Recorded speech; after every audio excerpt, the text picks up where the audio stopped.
Je me permets juste, je vois dans les participants qu'il y a également Sophie Lapointe, donc de la Chambre d'agriculture de Saône-et-Loire, si Sophie, tu veux te présenter. Oui, je me suis connectée juste un peu après. Donc, Sophie Lapointe, je suis chargée de mission à la Chambre d'agriculture de Saône-et-Loire sur des captages prioritaires, contrats de rivière, périmètre de protection de captage, enfin tout ce qui touche à l'eau. À l'eau. Voilà, bonjour. Bien. Bonjour, désolé, je vous avais pas vu dans la liste. Et puis je crois que d'ailleurs, j'ai pas vu la liste en entier, vu que je regarde juste ma caméra, enfin, et les vidéos qui sont sur le côté de mon écran. Lise, c'est à vous. Oui, alors après, bon, j'ai pas préparé de présentation en particulier, hein, j'étais plus sur l'idée d'un échange. Enfin, voilà, donc après, en termes de retour d'expérience, donc nous, dans le 71, donc on a 9 captages prioritaires et sur lesquels, du coup, sur chacun d'eux, on applique effectivement le dispositif qui nous est proposé par la loi de ZSCE, qui n'est pas un dispositif qu'il est obligé d'utiliser, mais qu'il est recommandé pour un certain nombre de situations, notamment celle des aires d'alimentation de captage identifiées comme prioritaires. Du coup, voilà, en Saône-et-Loire, sur les 9 captages, donc le dispositif, je pense que vous le savez tous, consiste à prendre du coup des arrêtés préfectoraux de délimitation d'aires d'alimentation de captage et de la zone de protection de l'air, et d'y appliquer du coup dans un second temps un programme d'action qui est également qui est également arrêté par arrêté préfectoral.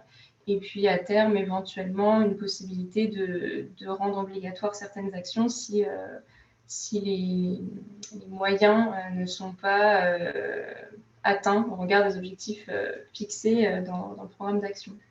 Donc, du coup, pour la Saône-et-Loire, on a pris ces arrêtés pour la plupart de nos captages, que ce soit pour les arrêtés aires d'alimentation, on n'en a plus que 2 à prendre. Et puis, pour ce qui est des programmes d'action, il en reste un où le programme est en cours de construction, où on n'a pas encore vraiment commencé encore les réflexions de diagnostic ou pour concevoir le programme d'action.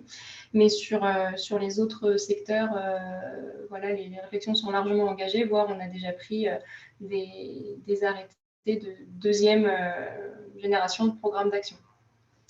On a également le cas de figure des arrêtés rendant obligatoire certaines actions. Donc sur les captages de lève et de saunière. Et donc ces arrêtés obligatoires, on les avait pris finalement. Alors, dans le cas de saunière, c'était sur demande du syndicat en fait. Et pour l'EV, c'était plus c'était également en concertation avec le comité de pilotage, parce qu'il y avait un peu un risque de changement d'exploitant et donc de retour en arrière par de changement de prairie à culture. Donc finalement, on a pu prendre un arrêté rendant obligatoire le maintien de prairie. Voilà un peu ce que je peux dire pour le contexte dans le 71. Après, au niveau de l'animation, sur les animateurs captage, nous, c'est la Chambre d'agriculture, donc les chargés de mission de la Chambre d'agriculture qui s'occupent de l'animation sur l'ensemble des captages. Et puis, l'animation se passe. Je veux dire, Sophie, tu pourras éventuellement compléter, mais je trouve qu'on a quand même dans le département une mise en œuvre de cette démarche qui se passe bien, même selon les captages, mais globalement, on est quand même sur une démarche volontaire qui est bien mise en œuvre, et on a un bon accompagnement de la profession agricole. Voilà un peu ce que je peux dire pour commencer.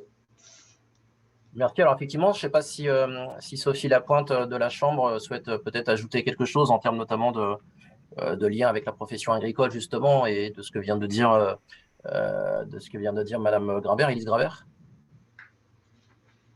Il y a beaucoup à dire parce qu'en fait, enfin, tous les captages n'ont pas le même historique ni la même population, on va dire. Mais c'est vrai que globalement, ça se passe plutôt bien. Après, il y a des fois fallu prendre le temps parce que c'est vrai que quand on a une procédure périmètre de protection de captage et qu'ensuite on reparle d'AAC, de ZDCE, ça donne l'impression d'une accumulation. Mais finalement, en laissant un peu le temps, en réexpliquant. Alors après, on a aussi le fait qu'on n'est pas dans des problématiques énormes et, enfin, je vais pas dire insolvables, mais bon, voilà, c'est quand même, je trouve pas trop compliqué. Enfin, après, un petit peu plus sur le Val de Saône, mais autrement, c'est pas trop compliqué de travailler sur des actions. C'est contraignant pour les exploitants, mais voilà, dans une certaine limite. Donc finalement, avec un peu de temps, et puis le souci, c'est qu'il faut beaucoup d'animation, quoi, pour bien partager avec tout le monde. Et avec le temps, un petit moment que je suis sur ces sujets-là, on a souvent tendance à se dire faire de l'individuel, ça prend trop de temps, c'est pas bien, mais en fait, je pense que c'est un temps nécessaire parce que voilà, en collectif, on n'a pas les mêmes ressentis, on peut pas expliquer les mêmes choses et l'individuel, même si ça prend du temps, je pense que ça paye beaucoup plus au final. Alors c'est sûr qu'en termes de temps, de financement, etc., c'est un peu dur à argumenter au départ, mais avec le recul, voilà, pour moi, c'était quelque chose de nécessaire et ça reste nécessaire en continu.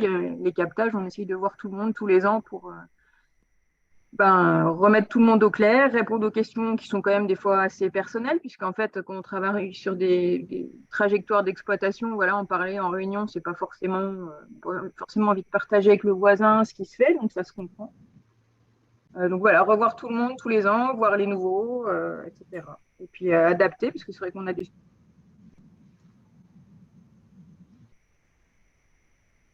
Ah, un petit problème technique. Ouais, ça a coupé. J'étais trop Voilà. longue, ça a coupé. Non, vous étiez bien parti, au contraire. Ça a coupé au moment où vous disiez adapter. Oui, bah voilà, pour s'adapter aux nouveaux sujets, en fait.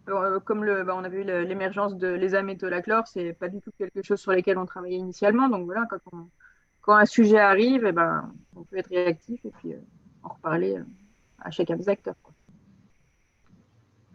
Voilà, Très voilà. bien. Merci.